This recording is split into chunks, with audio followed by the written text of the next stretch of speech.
Hey there everybody, and welcome to the channel. I'm your host, Apuborama, and in today's video we'll be breaking into this week's deals and discounts for Grand Theft Auto Online, plus some bonus cash opportunities. Let's start off with new content that's been added into the game, and that is in the form of a supercar, the Pipistrello. This is honestly one of my favorite looking cars that has been added in the DLC. I mean, you gotta agree, this car looks fantastic, but it does have some downsides. First of all, we have the price tag. Making our way over to Legendary Motorsport, this vehicle costs $2.95 million, which is quite an expensive price tag. My guess to why it's so expensive is because Rockstar gave this car to GTA Plus players for free, so they wanted to make it quite expensive to kind of incentivize you to purchase GTA Plus. But honestly, it's not that hard to earn money in the game, and also the car's really not that spectacular. It's one of the slowest supercars in the game. It's around the 56th slowest, which is pretty bad.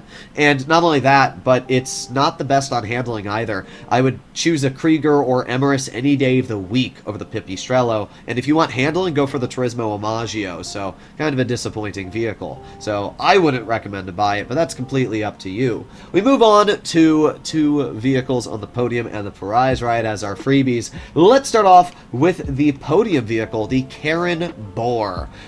This car is kind of goofy, I'm not gonna lie. It's kind of like an El Camino truck style car. It's not very fast, it doesn't feature great handling. We can see just how bad it took that corner there.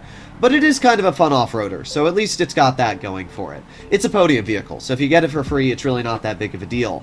However, kind of goofy, it is also available as a claimable car inside of the salvage yard this week, which is actually really weird. Rockstar has the podium car and the salvage yard car as the same vehicle. So I guess if you manage to pick it up on the podium for free, you don't even need to worry about it for the salvage yard. But if you do get it on the salvage yard, then you get a free car, and if you get it on the podium, I don't know. It's kind of goofy. Either way, you have two opportunities to get this car for free this week, so I guess get at it.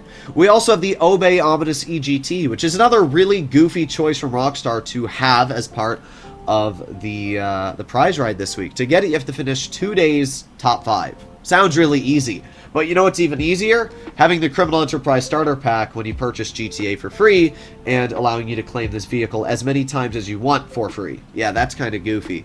So if you own the Criminal Enterprise Starter Pack, you already have this car for free. This is really only a claimable vehicle for people that don't own it, which would be the OG players, I guess, because I'm pretty sure every new copy of GTA comes with the Criminal Enterprise Starter Pack. In general, it's a pretty cool car. I actually think it's one of the most fun rally-style vehicles in the game. It looks amazing. It's obviously based off an Audi Quattro, so I've got really no complaints, and I would definitely recommend to pick it up, especially if you don't own the car already and you don't have it for free. We have the Ubermacht Revolter here. It's kind of an ugly vehicle, I'm going to be completely honest. I don't care too much about it. It's an electric sports car, and it's not that fast. It doesn't feature great handling. Its customization is really mediocre. The only thing it has going for it is front-mounted machine guns, which is just kind of useless. Let's be completely real. The Revolter is normally sitting at 1.6 million. This week you can get it for 1.1 million. So, I mean, it's not that expensive. If you do want the car, you can pick it up. But personally, I just don't see any reason why you'd want to buy this car when it really just doesn't have anything unique going for it. What else do we have? Well, another pretty useless car, the Dynasty. The Dynasty is normally sitting at $450,000. You can get it for 30% off this week, and that puts it down to $315,000. The Dynasty is literally the slowest hunk of garbage I've ever driven. I mean, look at how slow this thing is, and it doesn't handle any better. It's in the Sports Classics category. It's a cool car, don't get me wrong. Like, it's got good customization going for it. But I don't think I've ever seen anybody literally drive this car in their life. Like, that's how mediocre it is. So, personally, I would not recommend to go out of your way to get it. Like, holy crap, can this thing suck at handling. Holy bad. So yeah, please do not buy the Dynasty. It's actually the biggest waste of money. I mean, to be fair, it's cheap, but look at how slow we are, bro. Look at this speed. This is bad.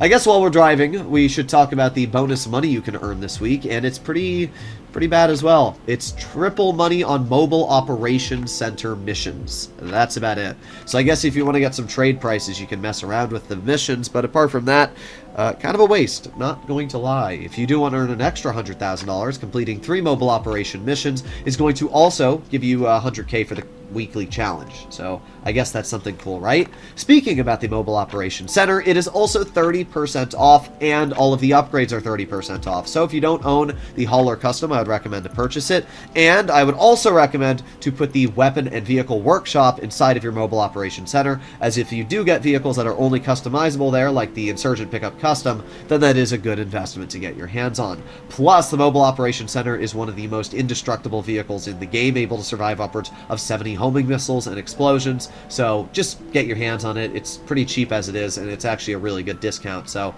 I can't say anything too bad about that. Back over to the discounts on our cars, we have the convertible ZX, which is, it's an alright car. I mean, basically, it's just a slightly worse version of the normal Vigero ZX, but it's a cool car. It's fast, it's fun to mess around with, and I really like the liveries and overall designs it has going for it. Normally, you're going to be looking at $2.3 million.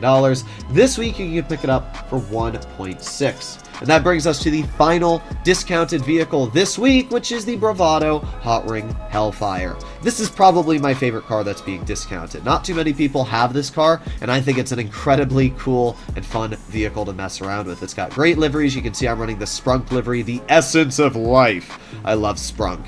And this vehicle, it's really cool to mess around with. First of all, it's got little brake pads that pop out on the roof. You can see when you press on the brakes, which is absolutely epic, and it's quite good on acceleration and overall maneuverability. The Hot Ring Hellfire is normally $1.8 million, and this week you can get it for $1.2 million. Pretty inexpensive. So I would actually say this is a pretty good deal, and if you want to get your hands on a very fun car that not too many people mess around with, this is not a bad way to spend your money. Either way, this week in general is pretty mid. I don't see any real notable things going for it. Extra money is pretty bad. I was really hoping we were going to get some extra cash on the Bottom Dollars Bounty DLC, judging that it's just been released into the game, but nope. We do not have any extra cash on it. And not only that, but the cars themselves, I mean, we only have 2 somewhat notable vehicles, being the Bravado Hot Ring Hellfire, and as well the Vigero CX Convertible, but even then, nothing really crazy. I was hoping to see better discounts. The Pipistrello was released, so I guess we have a bit of new content. At least we didn't have to wait like a month for our first car to get released like the previous DLC that was released into the game, but even then, still a little disappointing in general. So let me know what you guys think in the comments down below about this DLC. Are you happy with it? I don't know.